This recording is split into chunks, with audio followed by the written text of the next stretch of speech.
Is my screen visible to everyone?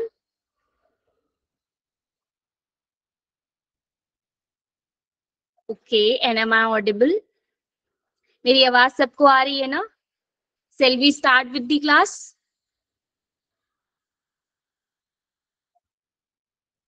Okay. Okay.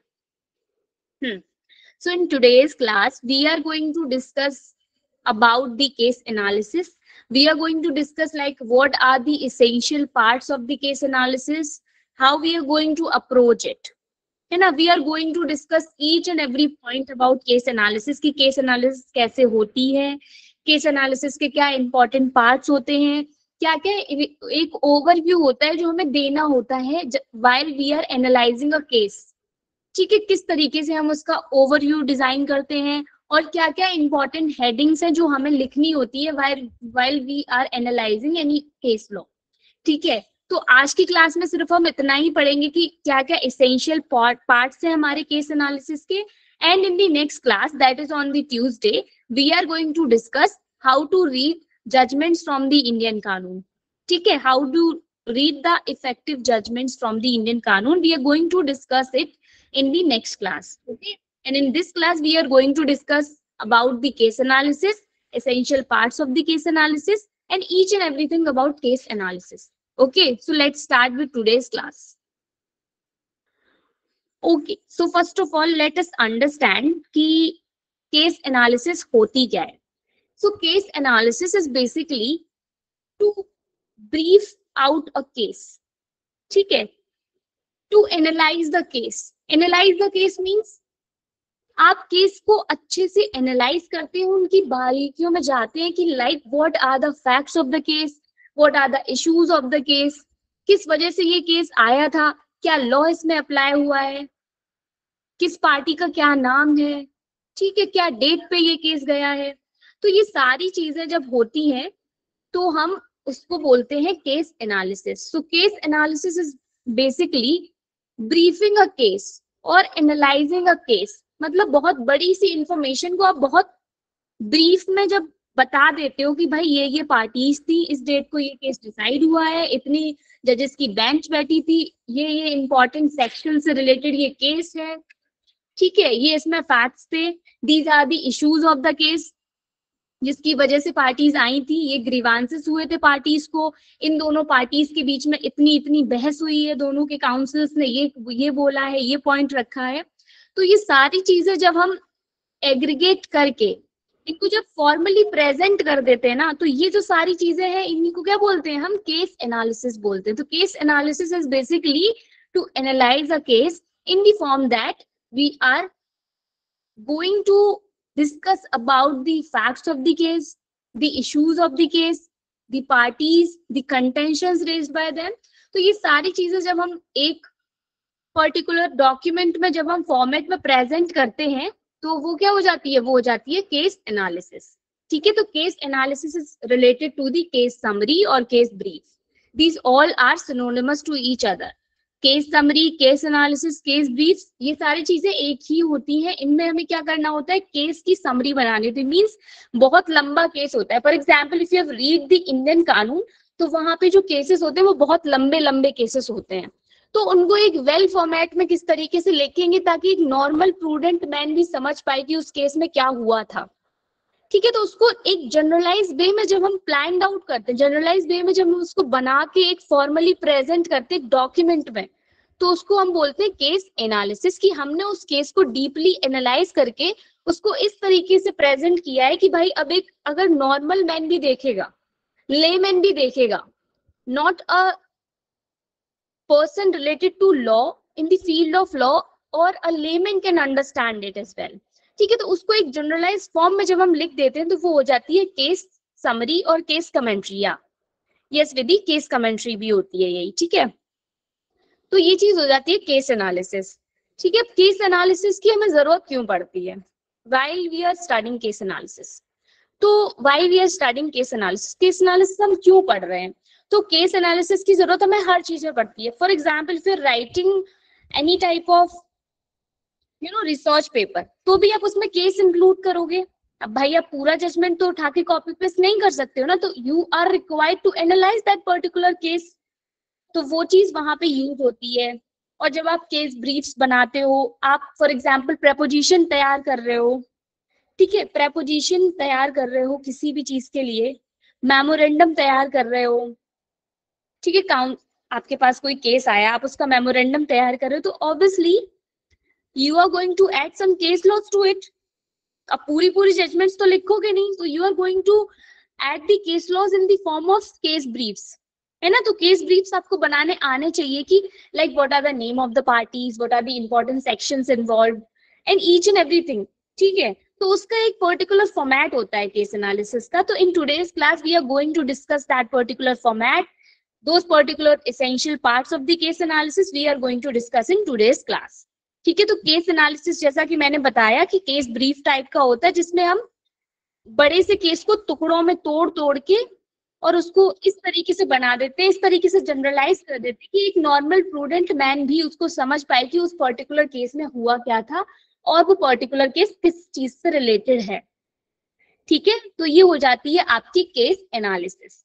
Okay, so now we are going to discuss how to make an overview of the case analysis. Before analyzing any of the case, हमें सबसे पहले उसका एक overview बनाना होता है।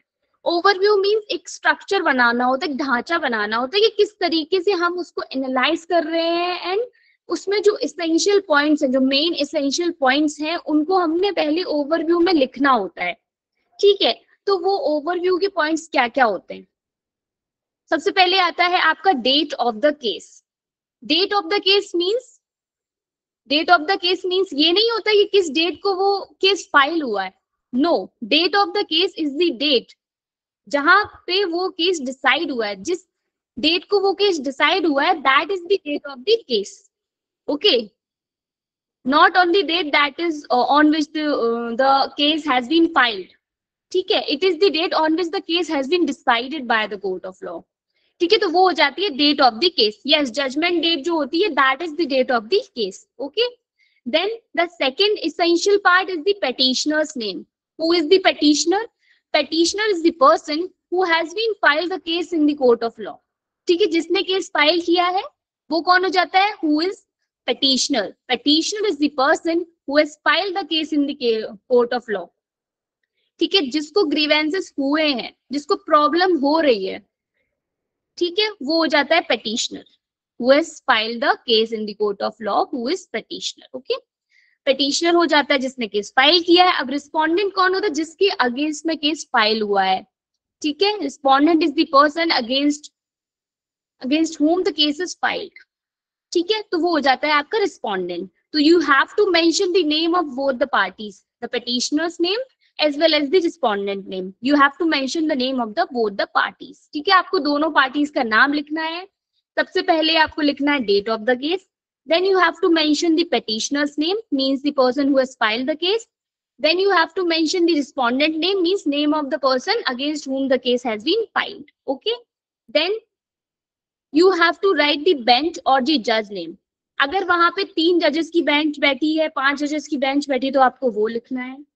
अगर वहां पे कोई सिंगल जज है जिन्होंने वो केस डिसाइड किया है, तो आपको उनका नाम लिखना है, मींस आपको बेंच का नाम लिखना है। अगर बेंच है तो नंबर ऑफ जजेस बैठे हैं तो बेंच का नाम लिखना है पूरा। और अगर आपने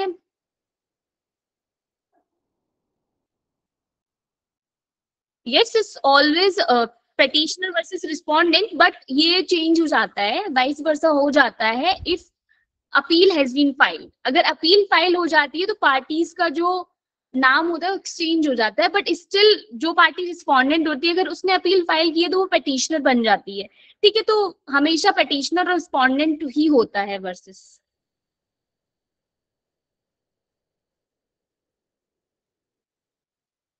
yes, divisional bench, full bench, constitutional bench है। तो अगर ये सारी चीजें हैं तो आप वो सारे जजेस के नाम मेंशन करने हैं कि कितने जजेस की बेंच बैठी है और उन जजेस के क्या क्या नाम है। तो you have to mention the name of that particular जज।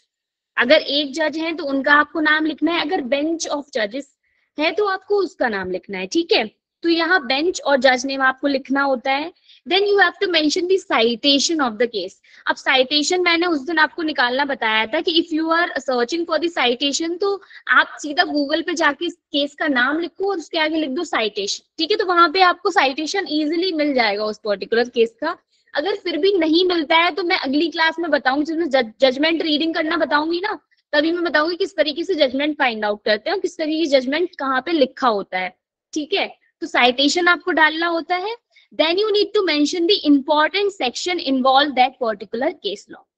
उसके बाद आपको लिखना होता है कि ये जो केस लॉ है इसमें कौन सा इंपॉर्टेंट लॉ यूज हुआ है, ठीक है। For example if we talk about the Shayara Bano case, तो it's the case relating to the triple talaq, ठीक है, तो इसमें जेंडर इक्वालिटी इंक्लूड हुआ था, ठीक है, तो ये एक लॉ है जो इंक्लूड हुआ है।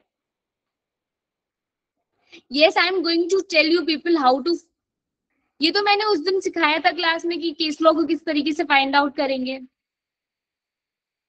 यस, ये मैंने बताया था उस दिन, या तो ठीक है। तो इंपॉर्टेंट सेक्शंस हमको बताने होते हैं कि क्या क्या इंपॉर्टेंट सेक्शन इस पर्टिकुलर केस लॉ में इंक्लूड हुए हैं, वो सेक्शंस हमें बताने होते हैं, ठीक है, कि क्या इंपॉर्टेंट लॉ उस पर्टिकुलर केस लॉ में यूज हुआ है ये हमें बताना होता है, ठीक है। फॉर एग्जाम्पल फिर taking the example of Saira Bano case, तो ट्रिपल तलाक का केस है, तो इसमें ऑब्वियसली जेंडर इक्वालिटी से रिलेटेड काफी कॉन्सेप्ट्स का यूज हुआ था, तो we need to mention that also, ठीक है। कोई और केस ले लो, for example Rakesh Sharma versus Vinita Sharma का केस ले लो, सक्सेशन से रिलेटेड है ये केस, तो we are going to discuss the important section involve that particular case law, ठीक है। फॉर एग्जाम्पल अगर हम एक और एग्जाम्पल ले, Rajneesh versus Neha, this is the case law related to the section 125 of the CRPC, maintenance से रिलेटेड है ये केस, तो ये सारी चीजें हमें कहाँ मेंशन करनी होती है, important sections involve that particular case law. For example Rajneesh versus Neha का केस है, तो उसमें section 125 is the important sections that is involved in that particular case law, so we need to mention section 125, ये एक important section है इस case law में जो यूज हुआ है, ठीक है। तो ये सारी चीजें हमें मेंशन करनी होती है। अब ये हो जाता है, ma'am date of the case please explain that. हाँ, सहीन क्या होता है, डेट ऑफ द केस वो डेट होती है जिस डेट को उस केस का जजमेंट आया है, जिस डेट को उस पर्टिकुलर केस को डिसाइड किया है कोर्ट ऑफ लॉ ने, वो होती है हमारी date of the case. For example कि अगर आपने कोई केस फाइल किया 12 September को, and the court has been decided that particular case on 15 September, so 15 September will be considered as the date of the case, ठीक है। तो date of the case वो डेट होती है जिस डेट पे वो केस डिसाइड हुआ है by the court of law, मतलब जजमेंट की जो डेट होती है वो होती है date of the case in the case analysis. उसमें आपको वही डेट मेंशन करनी होती है जिस डेट पे वो जजमेंट डिसाइड हुआ है, ठीक है। तो ये हो जाता है एक ओवरव्यू। ये अब एक ओवरव्यू हो गया कि किस तरीके से हम अपनी केस एनालिसिस को ओवरव्यू देते हैं, ठीक है। It is the date of the first judgment. अगर फाइनल नहीं भी आई है और you are analyzing the case, तो आप फर्स्ट जो जजमेंट है उसकी डेट भी आप इंक्लूड कर सकते हैं डेट ऑफ द केस में, ओके। तो ओवरव्यू में क्या क्या चीजें मैंने बताई, सबसे पहले तो हमें डेट ऑफ द केस लिखनी होगी, that is the judgment date. Then we need to mention name of both the parties, petitioner as well as the respondent. Then we also need to mention the name of the judges or the bench. Then we need to mention the citation of the case. We can easily find it on the Google. If you are not able to find it, then I'll let you know how to find the citation from the different websites. And at the last, you need to mention the important sections involved that particular case law. ठीक है, उस particular case law में कौन से laws involve हुए हैं और किस तरीके से सेक्शंस वहां पे इन्वॉल्व हैं, वो सारे सेक्शंस हमें लिखने होते हैं while we are analysing any of the case law, ठीक है। तो ये हो जाता है एक ओवरव्यू। मींस जब हमें केस एनालिसिस स्टार्ट करनी होती है तब हम इतना ओवरव्यू देते हैं जो अभी आपको दिख रहा है, 6 पार्ट्स, ये सारे पार्ट्स हम वहां पे लिखते हैं ओवरव्यू देते टाइम, ओके। नाउ अब हम आते हैं मेन बॉडी पे, वो तो हमारा ओवरव्यू वाला पार्ट हो गया, ठीक है। उसमें सिर्फ हम ओवरव्यू देते हैं कि केस का, ये पर्टिकुलर केस का ओवरव्यू है जिससे पता लग जाए उन्हें कि कौन कौन सी पार्टीज थी, कितने जजेस थे, किस डेट को ये पर्टिकुलर केस डिसाइड हुआ है, ठीक है, क्या क्या इंपॉर्टेंट सेक्शंस हैं, किस लॉ से रिलेटेड है, ठीक है। तो ये सारी चीजें हम उन्हें पहले ही बता देते हैं, तो उसको हम कंसिडर करते हैं it is an overview of the case of, ठीक है, of the case law, you can also say that. तो ये एक पर्टिकुलर ओवरव्यू हो जाता है जब हम केस एनालिसिस स्टार्ट कर रहे होते हैं तो, ठीक है। Now we'll come to the main body. अब हम मेन बॉडी पे आएंगे, ठीक है। तो मेन बॉडी में सबसे इंपॉर्टेंट जो पार्ट है आपका वो होता है फैक्ट्स ऑफ द केस, ठीक है। फैक्ट्स ऑफ द केस हमें लिखने होते हैं। Then the second most important part is issue raised. What are the issue raised by the parties, ठीक है, what are the disputes that we are going to decide, ठीक है। तो ये इसमें क्वेश्चन ऑफ लॉ भी होते हैं इशू रेज में, और क्वेश्चन ऑफ फैक्ट्स भी होते हैं। दोनों के बेसिस पे हमारे इश्यूज बनते हैं, question of law as well as the question of facts. Question of law related to, like for example article 15 की अगर कॉन्स्टिट्यूशनल वैलिडिटी क्वेश्चन हुई है in any particular case law, then it is considered as the question of law, ठीक है। If it is there whether A has murdered B or not, then it is the question of fact, it is not the question of law, ठीक है। तो जो issues होते हैं वो दोनों हो सकते हैं, it can be the question of law and it also can be the question of fact, okay। contentions क्या होते हैं, दोनों पार्टीज के बीच में किस तरीके की बहस हुई है, दोनों पार्टी के काउंसिल्स के बीच में क्या क्या आर्ग्यूमेंट्स हुए हैं, वो contentions हो जाते हैं। then rational means reasoning behind the case। आपने पढ़ा होगा decree and judgments। Do you people any idea what is the difference between decree and the judgment? Can anybody tell me what is the difference between decree and judgment?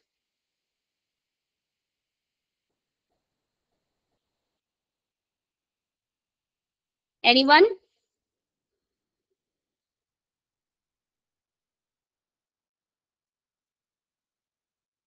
Decree is final.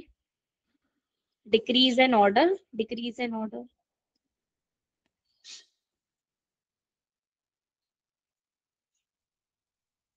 Okay.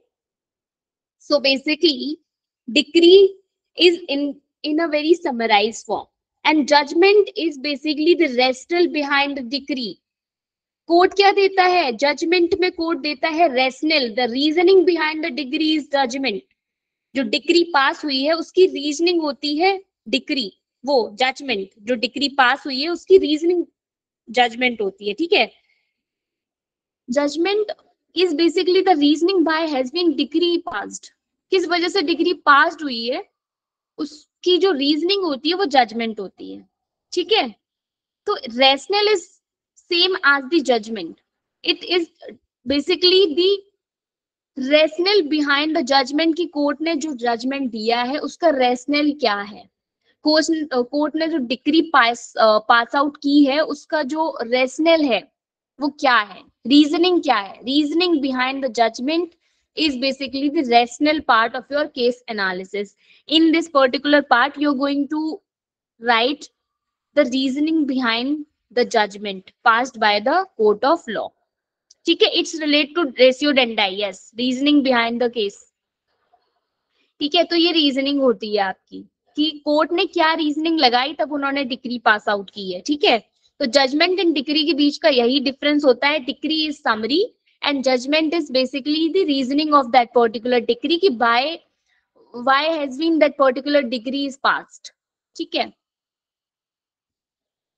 Now हम इनको detail में पढ़ते हैं कि facts of the case किस तरीके से find out करेंगे हम लोग, एंड बाकी सारे जो हमने हेडिंग्स पढ़े उनको किस तरीके से हम अप्रोच करेंगे। Now we are going to understand that, okay okay.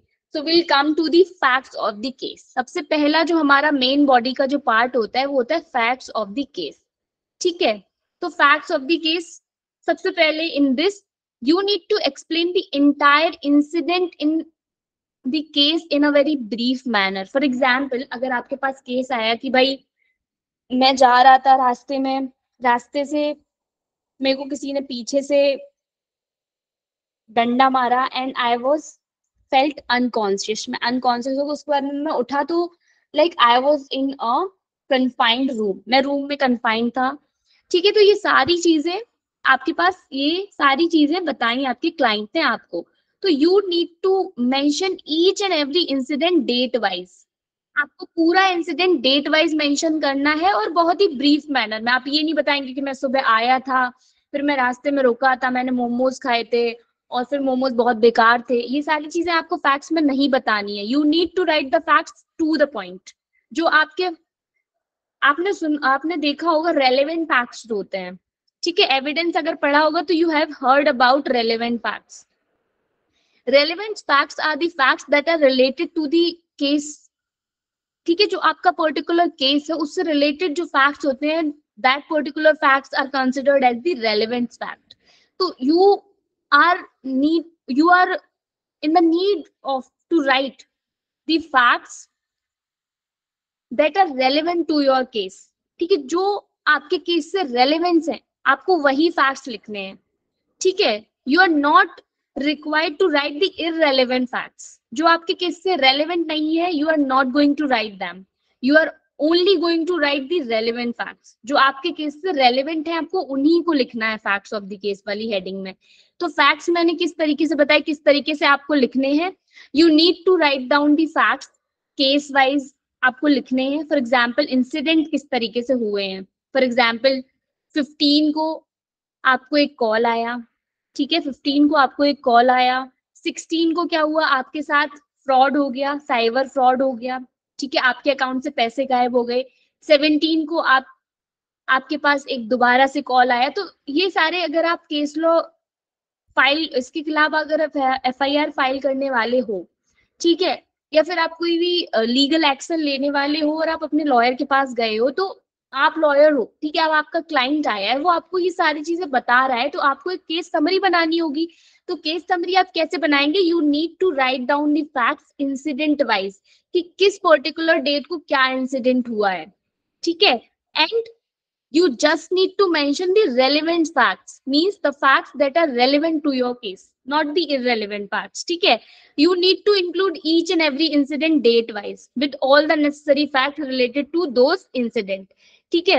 सारे इंसिडेंट से रिलेटेड सारे फैक्ट्स आपको लिखने हैं और फैक्ट्स डेट वाइज लिखने हैं। डेट वाइज लिखने से क्या होता है, बहुत सिलेक्टिव डेटा हमारे पास आ जाता है। फॉर एग्जाम्पल 15 को आपके पास कॉल आया, it means that from that particular date this particular incident has been initiated, ठीक है। तो वहां से आपको पता लगता है कि इस पर्टिकुलर डेट से ये चीज स्टार्ट हुई है। तो ये बहुत सिलेक्टिव इंफॉर्मेशन होती है जो आपको अपने फैक्ट्स वाले पार्ट में डालनी होती है।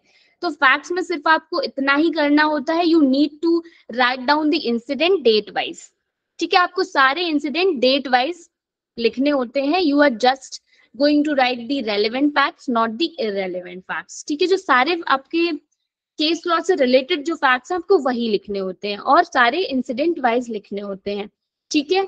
ये हो जाती है आपकी facts of the case. Then issue raised. Issue raised means किस वजह से वो पार्टी कोर्ट ऑफ लॉ में आई है, क्या उसको प्रॉब्लम हो रही थी, तो वो क्या हो जाते हैं issues of that particular party, why he has approached to the court of law, ठीक है। तो वो हो जाते हैं आपके issue raised. It can be the question of law और it can be the question of fact, ठीक है, दोनों हो सकते हैं, ठीक है। But it is the easiest part of any case analysis, because आप कोई भी अगर केस एनालिसिस करते हैं तो you can not change the issues of that particular case, because that particular case has already been decided. वो case already decide हो चुका है, तो आप उसके इश्यूज चेंज नहीं कर सकते। तो जहां से आपको वो इश्यूज मिलते हैं आप उसको कॉपी पेस्ट कर सकते हैं। For example if you have find out the issues from any other website, तो आप उनको वहां से कॉपी पेस्ट कर सकते हो, ठीक है। इसमें कोई ऐसा नहीं है कि प्लेगरिज्म बढ़ जाएगा केस एनालिसिस का, ये गलत हो जाएगी, नहीं। आप जहां से भी इश्यूज कॉपी पेस्ट करना चाहें आप कर सकते हो, but you can not increase और decrease the issues on your own, ठीक है। आप इश्यूज को इंक्रीज डिक्रीज नहीं कर सकते। जो एग्जैक्ट इश्यूज हैं उस पर्टिकुलर केस लॉ से रिलेटेड आपको वही लिखने होंगे। आप अपने मन से उसको इंक्रीज नहीं कर सकते। फॉर एग्जाम्पल आपने केस लॉ पढ़ा और आपको लगा कि अरे ये इशू तो इसमें इन्होंने रेज ही नहीं किया, ये मुझे रेज कर लेना चाहिए, नहीं। जो इश्यूज एक्चुअली में रेज हुए हैं दोनों पार्टीज के बीच में, वही सारे इश्यूज आपको लिखने हैं अपनी केस एनालिसिस में, और जो इश्यूज नहीं हुए हैं, आपको लग रहा है कोई इशू होना चाहिए, तो वो issue you can not raise. ठीक है, आपको सिर्फ वही इश्यूज लिखने हैं जो इश्यूज एक्चुअली में उस पर्टिकुलर केस लॉ से इन्वॉल्व हैं या उसमें इंक्लूड हुए हैं। ठीक है, तो it is the easiest part. ये आप कहीं से भी कॉपी पेस्ट कर सकते हैं, जहां जिस वेबसाइट से आपको मिल जाएंगे वहां से ही कॉपी पेस्ट कर सकते हैं। ठीक है, तो इश्यूज रेज्ड सबसे इजीएस्ट पार्ट होता है, ये आप कहीं से भी कॉपी पेस्ट कर सकते हैं। इसमें आपको कुछ नहीं करना होता है, आपको सारे इश्यूज फ्रेम नहीं करने हैं, वो कोर्ट का काम होता है। Court has already been frame the issues. ठीक है, तो वो आपको फ्रेम नहीं करने हैं, वो आपको जस्ट कॉपी पेस्ट कर देने हैं। देन आता है हमारा कंटेंशंस। अब कंटेंशंस मैंने क्या बताया, arguments. Contentions means arguments from both the sides, from the petitioner as well as from the respondent. Ma'am, how to frame issues दीदी? अच्छा, आप इश्यूज फ्रेम करने की बात करें, फॉर एग्जाम्पल आपके, देखो ये क्या होता है रजत, रियल केस में, हाँ मैं बता रही हूँ क्या होता है कि जब आप इश्यूज फ्रेम कर रहे होते हो ना, तो सबसे पहले आप पार्टीज को एग्जामिन करते हो। जब आप रियल में अगर कोई इश्यूज फ्रेम कर रहे हो तो सबसे पहले आप दोनों पार्टीज को एग्जामिन करते हो कि यस, दोनों पार्टीज से के बीच में आप एग्जामिन करते हो। फिर if you are the court of law and you are going to frame the issues, तो सबसे पहले आप दोनों पार्टीज को एग्जामिन करते हो कि भाई आपके क्या ग्रीवेंसेस हैं। ठीक है, आप पहले पेटिशनर से पूछोगे कि आपके क्या ग्रीवेंसेस हैं, तो पेटिशनर आपको बताएगा कि ये हमारे ग्रीवेंसेस हैं कि ए ने बी का मर्डर कर दिया है। ठीक है, and B is alleging that I have not murdered A. ठीक है, तो ये सारी चीजें होती है, तो दोनों पार्टीज का पहले एग्जामिनेशन होता है। पहले कोर्ट पूछता है कि भाई आपके क्या ग्रीवेंसेस हैं, और दूसरी पार्टी से पूछता है आपके क्या ग्रीवेंसेस हैं। Do you want the case to take further, आप केस को आगे ले जाना चाहते हैं। ठीक है, तब दोनों पार्टीज जो होती हैं उन्होंने जो प्रपोजिशन सबमिट किया होता है in the court of law, means the FIR. ठीक है, तो एफआईआर को क्या करता है, मजिस्ट्रेट अच्छे से पढ़ता है। ठीक है, फिर मजिस्ट्रेट क्या करता है, चार्जेस फ्रेम करता है। ठीक है, जो पुलिस उनको एफआईआर देती है, एफआईआर से क्या करता है जो मजिस्ट्रेट होता है, और वी कैन से दी पुलिस रिपोर्ट। ठीक है, तो क्या करता है, तो जो मजिस्ट्रेट होते हैं वो फिर फॉर्म करते हैं हमारे इश्यूज, मींस चार्ज फ्रेम करते हैं। जो चार्जेस फ्रेम होते हैं that are considered as the issue raised by the parties. ठीक है, उन्हीं को हम लोग फ्रेमिंग ऑफ इश्यूज बोलते हैं। ठीक है, तो ये सब होता है कोर्ट ऑफ लॉ का काम। वो दोनों पार्टीज को एग्जामिन करते हैं, मींस उन दोनों पार्टीज ने जो भी ग्रीवेंसेस अपने लिखे हैं, जो भी एफआईआर वगैरह सबमिट हुई है, उनको एग्जामिन करने के बाद सारे इश्यूज फ्रेम होते हैं। फॉर एग्जाम्पल अगर ए ने बी का मर्डर किया है, तो the issue can be whether A has been held liable, whether A has been नहीं, whether A can be held liable under section 302 of IPC or not। ठीक है, तो ये एक पर्टिकुलर इशू हो गया जो उस पर्टिकुलर एफआईआर को एग्जामिन करके फ्रेम हुआ है। ठीक है, तो ऐसे ही फ्रेम होते हैं issues. Out of court settle कर सकते हैं if the parties wants to settle the case out of the court, and it can be done only in the civil cases. Mostly criminal cases में out of the court settlements are not allowed because it will hamper the peace of the society mainly. ठीक है, for example A has raped B, so we cannot allow the party to solve the case out of the court because it is a criminal case and we can't do it, है ना। हाँ, compoundable offences में होता है ऐसा। ठीक है, जो हीनियस क्राइम्स होते हैं, जो क्रिमिनल केसेस होते हैं, उनमें out of the court settlements are not allowed. ठीक है, ये सिर्फ सिविल केसेस में अलाउड होता है। और फ्रेमिंग ऑफ और रजत, मैंने फ्रेमिंग ऑफ इश्यूज में यही बताया कि इश्यूज दोनों पार्टीज को एग्जामिन करके ही फ्रेम किए जाते हैं। जैसे मैंने ए बी के मर्डर वाला एग्जाम्पल दिया कि ए ने बी का मर्डर कर दिया, तो we can say that whether A can be held liable under section 302 of IPC और नॉट। ठीक है, तो इस तरीके से ये सारी चीजें वर्कआउट करती हैं। Issue can be like Aadhaar infringes right to privacy of an individual. Yes, Akanksha, it can be the question of law. You are questioning the law, ठीक है, तो ये क्वेश्चन ऑफ लॉ हो जाता है, ठीक है। और क्वेश्चन ऑफ फैक्ट्स मींस जो फैक्ट्स आपने स्टेट किए हैं उनके हिसाब से कोर्ट ऑफ लॉ जब कोई इश्यूज बनाते हैं तो वो हो जाते हैं हमारे question of facts. Ma'am sections violated भी पिटीशन में ही लिखने होते हैं या कोर्ट डिसाइड करेगी? देखो, आपको सिर्फ, आपका काम सिर्फ इतना होता है कि you just have convey your grievances. जो इशू फ्रेम करने का काम होता है वो होता है कोर्ट का। कोर्ट इश्यूज फ्रेम करते हैं। फॉर एग्जाम्पल, अगर आपका कोई भी सेक्शन वायलेट हुआ है तो सारे सेक्शंस का वायलेशन हुआ है, वो सारे सेक्शंस का मेमोरेंडम आपका लॉयर बनाएगा, ठीक है। तो being a lawyer, you are going to frame the like you are going to write whether this particular section has been violated, ठीक है। तो ये सारी चीजें आपको लिखनी होती हैं, ठीक है। पार्टीज का ये काम नहीं होता, पार्टीज का काम बस इतना होता है कि वो अपने ग्रीवेंसेस बताते, बाकी सारा काम लॉयर्स और कोर्ट का होता है, ठीक है। तो पेटिशन में बेसिकली हम लोगों को, जब हम पेटिशनर ड्राफ्ट कर रहे होते हैं तो पेटिशनर जब पेटिशन ड्राफ्ट करवाता है किसी भी लॉयर से, तो जब हम पेटिशन ड्राफ्ट कर रहे होते हैं तब हमें ये सारी चीजें वहां पे मेंशन करनी होती है कि this section has been violated, है ना। कोर्ट नहीं डिसाइड करती है, ये सारी चीजें ऋषभ हमें लिखनी होती हैं। Being a lawyer we are going to write it. Court का काम तब आता है जब कोर्ट चार्जेस फ्रेम करता है, मींस जब कोर्ट इश्यूज फ्रेम करता है, framing of issues by the court in the criminal cases, ठीक है। सिविल केसेस में भी कोर्ट ही इशू करता है, बट पिटीशंस के टाइम पे क्या होता है कि हम लोग पिटीशन फ्रेम आउट करते हैं तो हम लोग उसमें इश्यूज बनाते हैं, हम लोग उसमें लिखते हैं कि this section has been violated, ठीक है। तो ये कोर्ट डिसाइड नहीं करेगी, ये लॉयर ही अपनी पिटीशन में लिख देते हैं। कंटेंशंस रोहित होते हैं arguments bye both the parties, कि किस पर्टिकुलर पार्टी ने, मतलब कि किस पर्टिकुलर पार्टी के काउंसिल ने क्या क्या आर्ग्यूमेंट की है, क्या बहस की है in the court of law, वो क्या हो जाते हैं, आर्ग्यूमेंट्स हो जाते हैं। For example, Saira Bano versus union of India is the case law related to the triple talaq, everybody knows this, ठीक है। सो सायरा बानो का केस है वो ट्रिपल तलाक से रिलेटेड है, मींस इसमें जो जेंडर इक्वालिटी है उसको क्वेश्चन किया गया था। तो the council from the petitioner side can say that कि जो ट्रिपल तलाक है इज अनकॉन्स्टिट्यूशनल, ठीक है। पिटिशनर ये बोल रहा है कि ट्रिपल तलाक अनकॉन्स्टिट्यूशनल है, बट वहीं पे रिस्पोंडेंट क्या बोल रहा है, the triple talaq is the religious process, is the religious sentimental process, ठीक है। ये एक रिलीजियस सेंटिमेंटल प्रोसेस है and it is mentioned under the Quran as well. I am not very aware about that, मैं बस एक एग्जांपल दे रही हूँ कि इस तरीके से अगर वहां पे आर्ग्यूमेंट्स हुए हैं कि पिटिशनर ये बोल रहा है कि जो ट्रिपल तलाक है वो अनकॉन्स्टिट्यूशनल है and where as respondent is saying that कि हमारी रिलीजियस प्रैक्टिस है, तो you can not question it, ठीक है।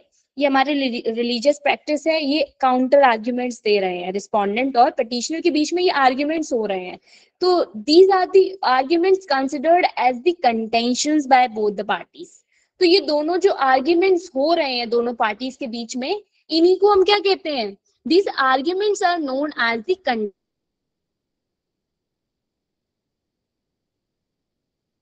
ना रोहित, कंटेंशंस क्या होता है, have you understood?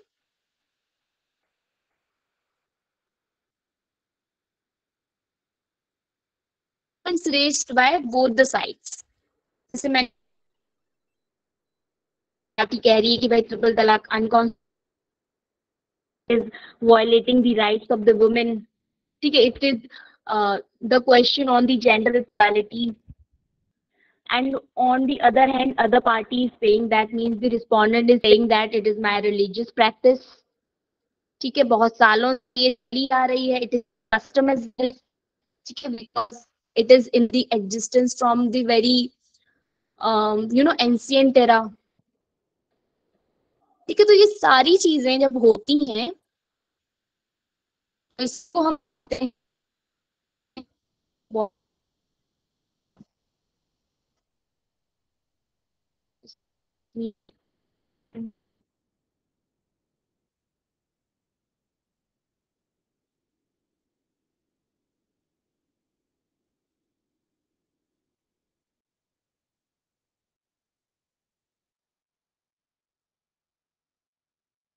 minute.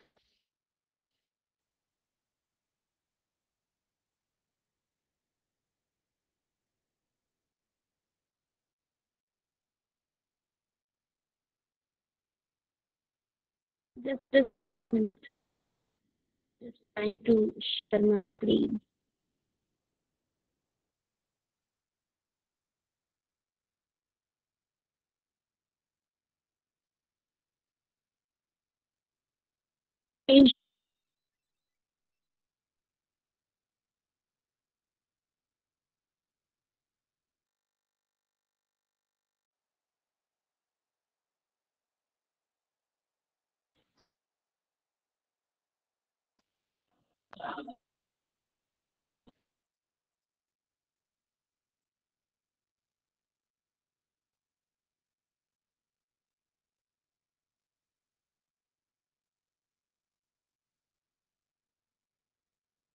Just wait a minute. There is some network connectivity issues from my side.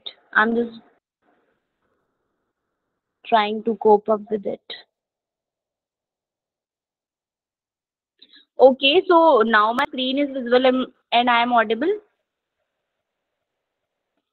Okay, so shall we start? Okay तो हम लोग बात कर रहे थे कंटेंशन की. अब कंटेंशन में मैंने क्या बताया था, जो कंटेंशन वाला पार्ट हो रहा है ये होता है आर्ग्यूमेंट फ्रॉम बोथ साइड, कि कौन से पार्टी के काउंसिल ने क्या आर्ग्यूमेंट की है in the court of law. Those particular arguments are considered as contention. जैसे कि मैंने Saira Bano versus union of India के एग्जाम्पल दिया था कि petitioner is saying that it is unconstitutional, means triple talaq is unconstitutional, and whereas the respondent is saying that it is my religious practice. ठीक है. It is also the violation of gender equality. It is also the question to the gender equality. It is in the violation of the rights of the women. है ना. तो ये सारी चीजें मतलब like ये arguments from both the party. So these are the arguments from both the parties. These arguments are considered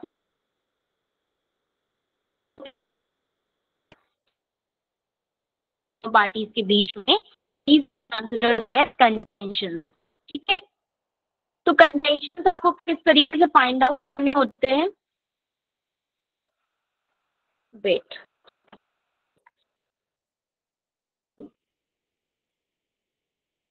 Function audible? Please let me know anyone now am I audible or not.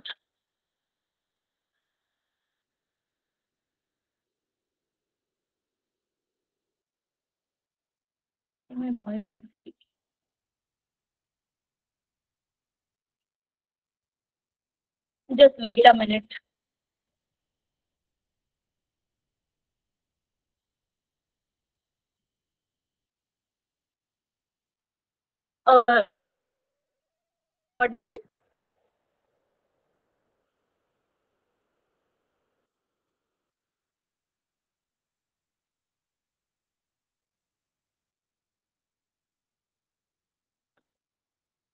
What now I am audible or not?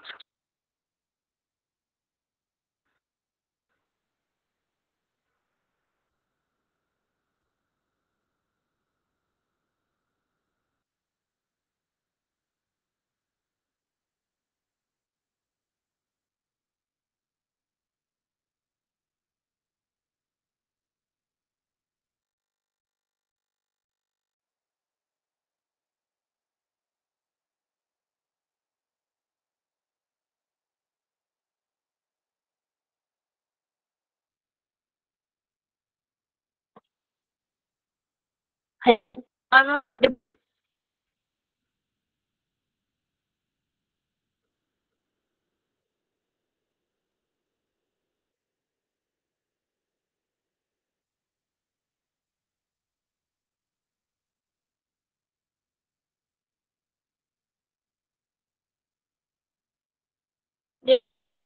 I'm checking.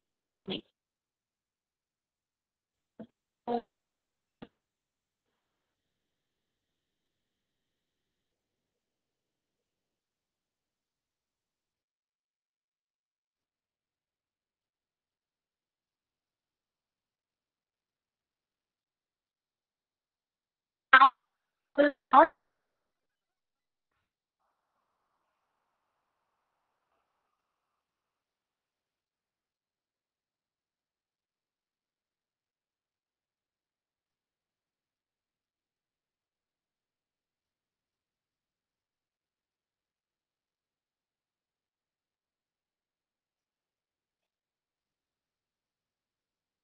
I take the same situation again, yeah. And I was saying that it is not in my control, network connectivity. And this is not a class.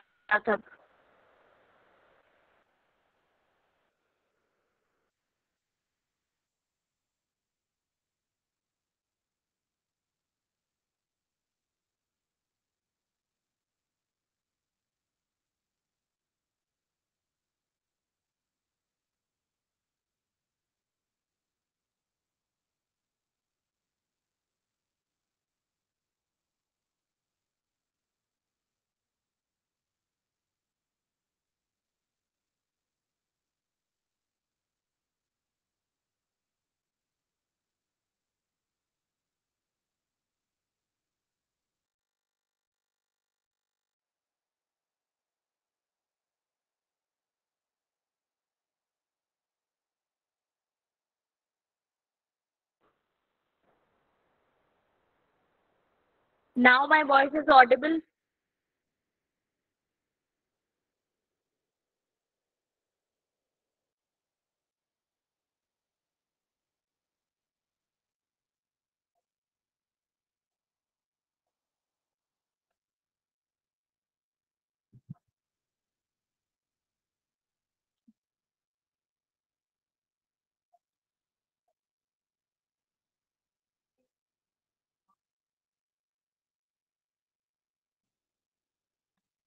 Okay, I'll share the recording as well in the group and the slides as well. Okay, please tell me now my voice is audible or not. It's clearly audible to you people? Okay, okay. Okay, sorry for the inconvenience. Actually, it's raining in my area. That's why the voice is breaking a lot. Okay, okay.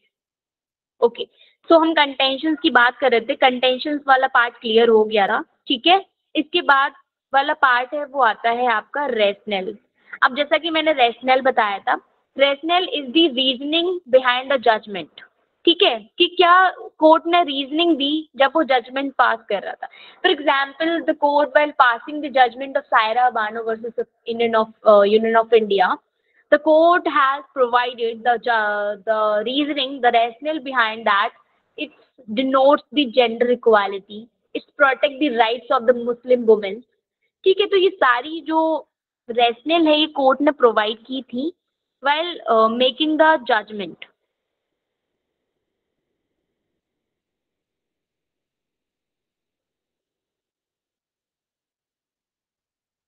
Please wait for a minute, I am sharing my screen.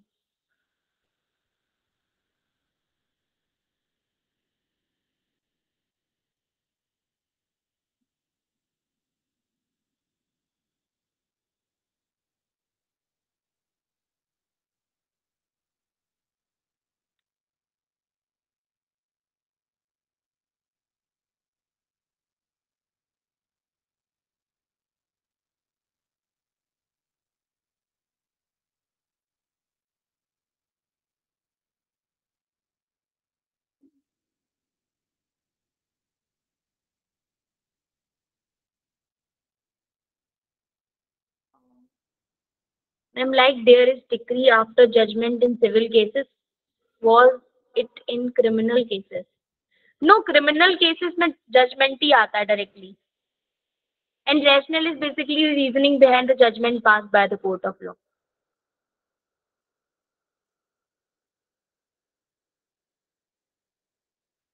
Okay, you can submit it Divyanshi.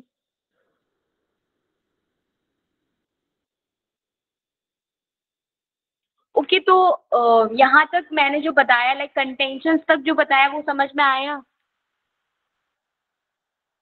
Like contentions मैंने बताया कि ये arguments होते हैं from both the parties. तो ये सारी चीजें अभी तक जो मैंने बताई, like the overview of the case analysis, for example date of the case, that is the judgment date, दोनों पार्टीज का नाम, ठीक है, और किस पर्टिकुलर जज ने वो जजमेंट प्रोवाइड की है, क्या बेंच बैठी थी, और important section involve in that particular judgment और केस लॉ, ठीक है। और मैंने मेन बॉडी में डिस्कस किया अभी फैक्ट्स ऑफ द केस। ये सारी चीजें are clear to you people? Okay, now let me share my screen. Actually वो मेरी तरफ ना बहुत बारिश हो रही है, इस वजह से थोड़ा नेटवर्क कनेक्टिविटी स्लो है। Sorry for the inconveniences.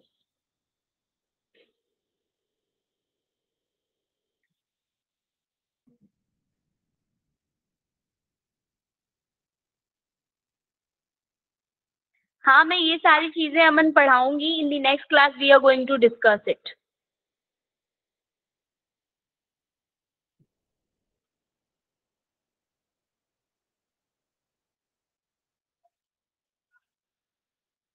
सारी चीजें आपको सिखाई जाएंगी, डोंट वरी।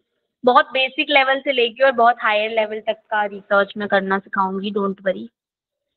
अगली क्लास में हम लोग पढ़ेंगे कि कैसे जो जजमेंट्स होती हैं वो उनको कैसे रीड आउट करते हैं, क्या क्राइटेरिया रहता है, कैसे हम लोग फैक्ट को समझते हैं कि फैक्ट कहाँ लिखे हैं, कैसे हम लोग ये समझते हैं कि देखो, डिक्री और जजमेंट के बीच का डिफरेंस मैं बताऊं। डिक्री होता है एक समरी कि कोर्ट ने ये पर्टिकुलर ऑर्डर प्रोवाइड किया है टू दी पार्टी, ठीक है। तो डिक्री एक समरी होती है जजमेंट की, but judgment is the explanation of decree. Judgment is the reasoning behind the decree कि कोर्ट ने क्या रीजनिंग दी है, किस वजह से उन्होंने वो जजमेंट पास, वो डिक्री पास की है, उसकी जो रीजनिंग होती है, डिक्री का जो एक्सप्लेनेशन होता है वो जजमेंट होता है, ठीक है Anshul. The explanation of the decree is known as judgment. Yes, decree में सिर्फ मोटा मोटा लिखा होता है कि भाई दोनों पार्टीज के बीच में जो डिक्री होल्डर है उसको ये सारे रिलीफ प्रोवाइडेड हैं। Yes, Aman is right. Decree में सिर्फ रिलीफ मेंशन होते हैं। अब किस वजह से कोर्ट ने उन्हें रिलीफ प्रोवाइड किया है, क्या लॉ लगा है, क्या रीजनिंग लगी है, वो सारी चीजें जो होती हैं वो जजमेंट में दी होती हैं।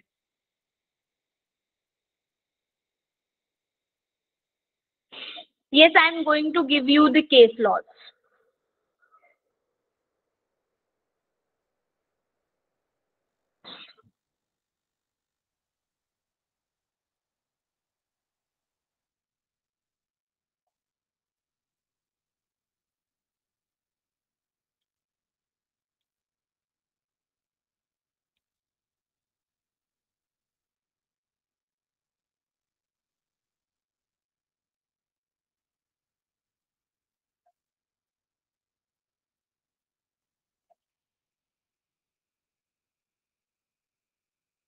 ठीक है, तो अब रेशनल हो गया। अब रेशनल क्या होता है? रेशनल जैसा कि मैंने बताया, it's the reasoning behind the judgement. ठीक है, आप पूरा जजमेंट पढ़ोगे, आप पूरा केस लॉ पढ़ोगे, then you need to find out what is the reasoning behind that particular judgment, that particular case law. ठीक है, तो ये रीजनिंग हो जाती है। Okay, I will take care from the next. Okay, 8 या 7 बजे से लेक्चर्स रखते हैं, डोंट वरी। ओके, तो रेशनल होता है रीजनिंग बिहाइंड द जजमेंट कि किस वजह से कोर्ट ने वो पर्टिकुलर जजमेंट प्रोवाइड की है। You need to find out it from the case. Case का जो जजमेंट है वहां से आप जजमेंट को रीड आउट करोगे, then you need to find out the rational. ठीक है, it is the ratio decidendi, means the reasoning behind the judgement. ठीक है, मतलब ये पर्टिकुलर वो पार्ट बताता है कि कोर्ट ने क्या सोचा होगा जब उन्होंने ये जजमेंट प्रोवाइड किया। फॉर एग्जाम्पल, मैंने सायरा बानो केस का एग्जाम्पल दिया था। कोर्ट ने सोचा होगा कि यहाँ पे क्या है, यहाँ पे जेंडर इक्वालिटी नहीं है, ये मुस्लिम वुमेन्स को प्रोटेक्शन नहीं प्रोवाइड कर पा रहे हैं, तो इस वजह से उन्होंने protection of Muslim women's act, Danial Latifi case अगर आप लोगों ने पढ़ा होगा तो वहां से आया था, बट उसमें कुछ ज़्यादा सेफगार्ड्स प्रोवाइडेड नहीं थे। इस वजह से ये वाला जो केस है ये दोबारा से केस आया था, ठीक है। तो ये जो सारी चीजें हैं, जैसे for example Muslim women protection act जो था वो कोर्ट ने दिया था, ठीक है। तो ये कोर्ट अपनी बेसिकली रीजनिंग में मेंशन करता है कि ये जो पर्टिकुलर लॉ है किस वजह से हम लाए हैं, हमारी क्या रीजनिंग है, सोसाइटी में क्या लूप होल्स हैं जिनकी वजह से हम ये लॉ को लेके आए हैं। तो ये जो सारी चीजें होती हैं वो हम रीजनिंग में लिखते हैं, ठीक है। और जजमेंट वाले पार्ट में सिर्फ हम इतना लिखते हैं कि हाँ, Muslim women protection act has been applied to all the Muslim women, ठीक है। बट उसकी जो रीजनिंग होती है कि क्यों हम वो एक्ट लेके आए हैं, क्यों हम वो पर्टिकुलर लॉ को लेके आए हैं, क्या लूपहोल्स है सोसाइटी में, क्या इंसिडेंट्स हो रहे हैं, क्या इंसिडेंट्स लोग विटनेस कर रहे हैं, तो ये सारी चीजें हम रीजनिंग में लिखते हैं, ठीक है। देखो, obiter dicta is basically the observation of the court and observation is basically optional, ठीक है। ऑब्जर्वेशन मीन्स कोर्ट ने क्या ऑब्जर्व किया, obiter dicta is basically the observation of the court and it is not binding, but ratio decidendi is the reasoning behind the judgement, ठीक है। Obiter डिक्टा क्या होता है, ऑब्जर्वेशन होता है कि कोर्ट ने क्या क्या चीजें ऑब्जर्व की हैं, but ratio decidendi is the reasoning behind the case, ठीक है। तो रेशियो डेंडा रीजनिंग होती है और ऑबिटर डिक्टा आपका ऑब्जर्वेशन होता है। हाँ, ऑब्जर्वेशन जो होता है वो भी प्रोवाइडेड होता है जजमेंट में, but it is not the binding part, ठीक है। ये बाइंडिंग नेचर का नहीं होता, मीन्स इसकी जो क्रेडिबिलिटी होती है वो ज्यादा नहीं होती है, बट जो रेस्क्यू डेंडाई होती है उसकी जो क्रेडिबिलिटी होती है, it has more credibility, okay. हाँ, तो rational is basically reasoning behind the court, क्यों कोर्ट ऑफ लॉ ने वो पर्टिकुलर लॉ लागू करवाया है, क्या लूपहोल्स थे सोसाइटी में, क्या इंसिडेंट्स हो रहे थे जिनकी वजह से वो पर्टिकुलर लॉ आया है। तो ये जो सारी चीजें होती है ये हमें रेशनल में लिखनी होती हैं। Then we need to write the defects of the law if you find any. For example, जैसे कि मैंने बताया था कि जेनरल लतीफी का जो जो केस आया था, उसमें क्या हुआ था कि कोर्ट ने एक एक्ट पास आउट किया था जिसका नाम था मुस्लिम वुमेन प्रोटेक्शन एक्ट, ठीक है। वो कोर्ट ने पास आउट किया, ठीक है, वो कोर्ट ने इनैक्ट किया था। तो उसमें क्या था कि मुस्लिम वुमेन के प्रोटेक्शन के लिए कुछ ऐसे लॉज नहीं थे, कुछ ऐसे स्ट्रॉन्ग लॉ नहीं थे जो सच में मुस्लिम वुमेन का प्रोटेक्शन कर सके, ठीक है। तो ये क्या था, बहुत सारे डिफेक्ट्स मिले इस लॉ में, ठीक है। तो अगर आप वो केस लॉ पढ़ते हैं, for example if you have read the court has like court has an opinion to formulate the law, but legislative ultimately formulate करता है। हाँ, पार्लियामेंट ने पास किया था, but court of the opinion की इसको पास करना होता है। जजमेंट में उसने ओपिनियन दिया था एक बिल पास आउट करने का, बट हाँ, उसको अल्टीमेटली पास आउट लेजिस्लेटिव ही करता, but we can say that कि in that particular judgement court has give an opinion to frame a law like Muslim women protection act, है ना। तो कोर्ट ने बोला कि मुस्लिम वुमेन के प्रोटेक्शन के लिए एक एक्ट होना चाहिए। तो उसमें बहुत सारे डिफेक्ट्स मिले हमें, like there is no strong provision in that particular law which can actually protect the Muslim women, ठीक है। तो ये सारी चीजें हमें वहां से देखने को मिली कि डिफेक्ट था उस पर्टिकुलर लॉ में कि वक्फ बोर्ड उन्हें प्रोटेक्ट करेगा, उन्हें मेंटेनेंस वक्फ बोर्ड देगा, ये सारी चीजें उसमें था। लाइक अल्टीमेटली उसमें कोई ऐसा प्रोविजन नहीं था जो एक्चुअली में मुस्लिम वुमेन के राइट को प्रोटेक्ट कर रहा हो। तो वो जो लॉ था, जो कोर्ट ने सजेस्ट किया है कि बने ये लॉ, तो उस पर्टिकुलर लॉ में क्या था, डिफेक्ट था। तो you can also mention that while reading that particular case law. अगर आप डैनियल लतीफी का केस लॉ पढ़ रहे हो तो उसमें आप ये चीज मेंशन कर सकते हो कि इसमें जो लॉ यूज हुआ है, जो सुप्रीम कोर्ट गाइडलाइन दे रहा है कि भाई ये लॉ बनना चाहिए, इस लॉ में ही डिफेक्ट है। इस लॉ में ये सारी चीजें मेंशन ही नहीं है, इस लॉ में कोई प्रोविजन ही ऐसा एक्चुअल नहीं है जो प्रोटेक्ट कर रहा हो वुमेन्स के राइट को, है ना। तो ये सारी चीजें ये कोर्ट कर सकता है। और जब कोर्ट ये सारी चीजें कर रहा है, if you find any defect in that particular law or guideline provided by the court in that particular case law, so you can also find out it and you can also write it in your case analysis. Court only give the guidelines actual, हाँ वही मैं Akanksha I am also saying that कि supreme court की guidelines थी कि वो Muslim provide हो, ठीक है।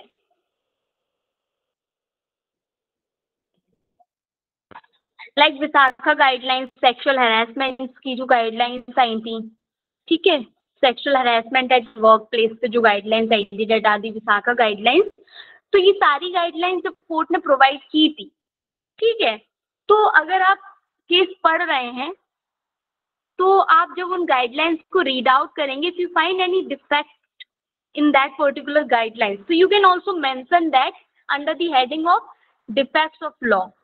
जो आप केस लॉ पढ़ रहे हो उसमें आप डिफेक्ट्स ऑफ लॉ की हेडिंग में उन सारे डिफेक्ट्स को फॉर्मुलेट कर सकते हो, लिख सकते हो। अगर आपको जो केस लॉ आपने पढ़ा है उसमें आप उसमें जो भी सुप्रीम कोर्ट ने गाइडलाइन दी है या जो भी लॉ यूज हुआ है, अगर उसमें कोई भी डिफेक्ट है तो आप उसको यहाँ पे लिख सकते हो। ये एक ऑप्शनल पार्ट होता है। If you are not able to find any defect तो आपको लिखने की जरूरत नहीं है। अगर आपको कोई डिफेक्ट लग रहा है कि ये डिफेक्ट है इस पर्टिकुलर केस लॉ में या इस पर्टिकुलर गाइडलाइन में जो प्रोवाइड की है कोर्ट ने, तो वो सारी चीजें आप यहाँ पे मेंशन कर सकते हो डिफेक्ट ऑफ लॉ की हेडिंग में, ठीक है। ये एक ऑप्शनल पार्ट होता है, जरूरी नहीं है कि आप उसको मेंशन करें, बट इट इज ऑप्शनल कि अगर आपको कोई चीज लग रही है कि डिफेक्ट है तो आप मेंशन कर सकते हैं, ठीक है।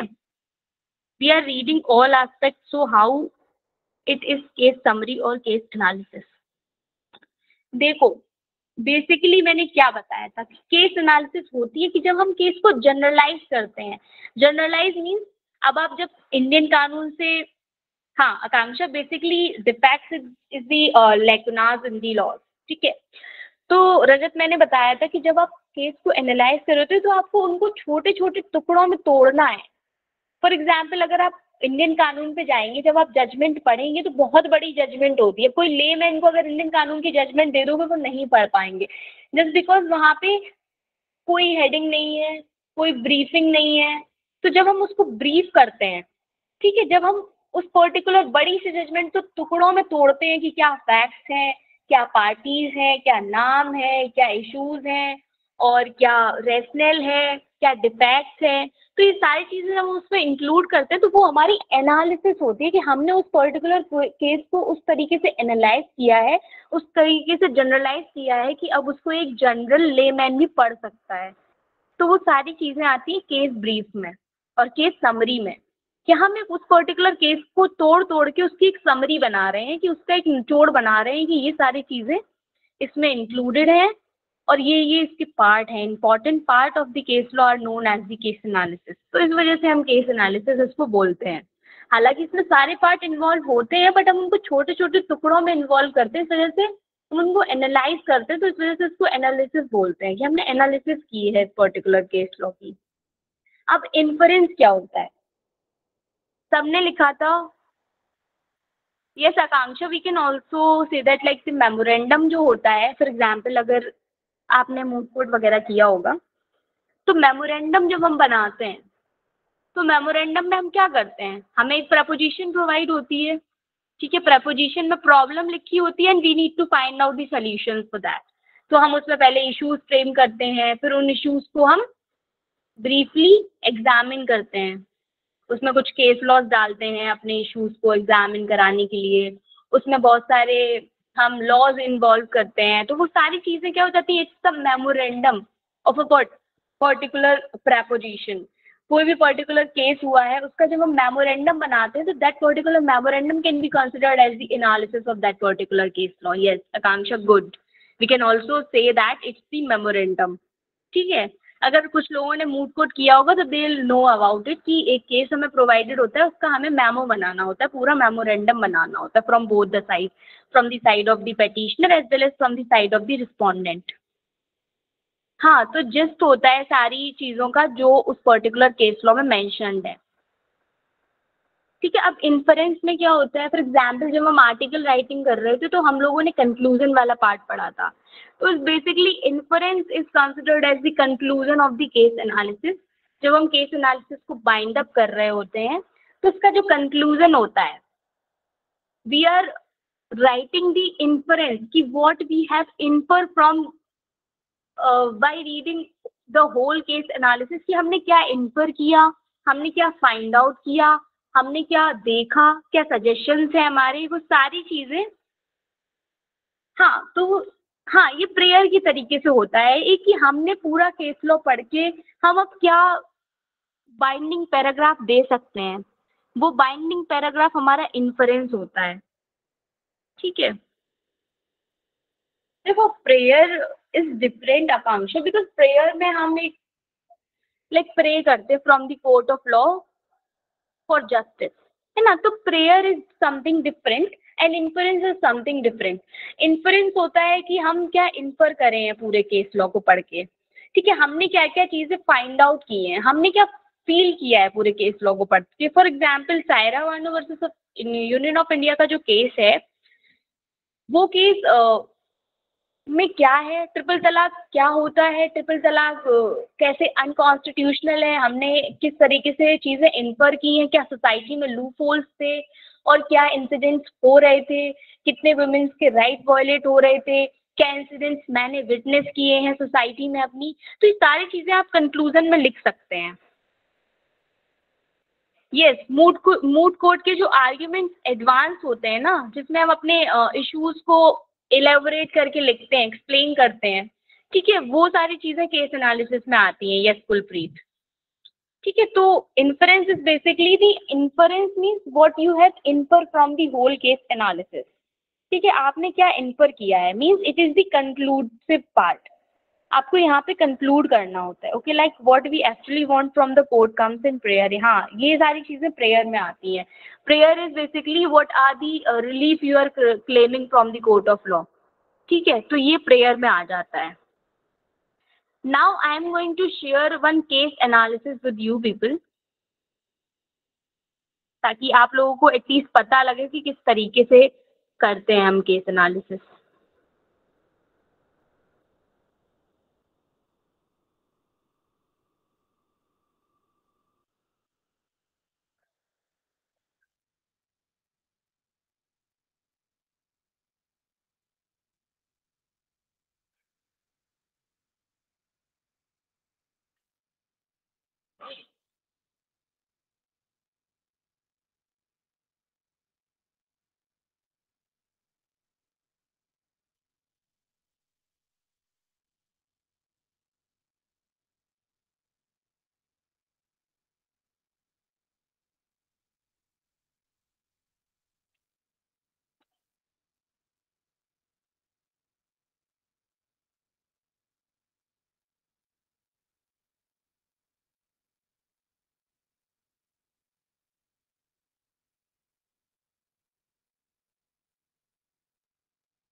डाउनलोड क्यों नहीं हो रहा है भाई?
डाउनलोड क्यों नहीं हो रही है भाई?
Is that okay for you people if I'll share the case draft in the group for your reference?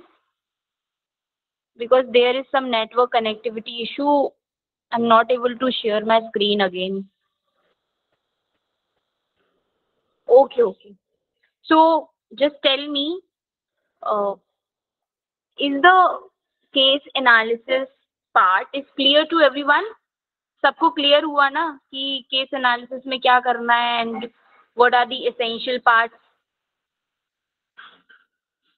किसी को कोई confusion?